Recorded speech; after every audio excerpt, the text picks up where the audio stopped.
کہ نکاح مسجد میں ہونا چاہیے۔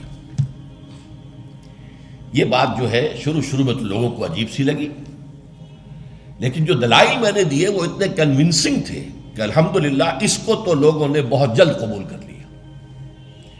ہمارے لیے سب سے بڑی دلیل کیا ہے کہ حضور کا قولی حکم ہے،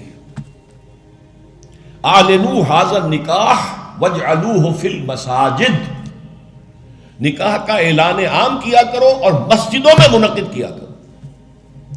یہ جامع ترمذی شریف کی روایت ہے، اگرچہ ٹھیک ہے علماء کا کہنا یہ ہے کہ یہاں جو وجعلوہ جو فعل امر ہے یہ وجوب کے لیے نہیں ہے، استحباب کے لیے ہے، لازم نہیں ہے۔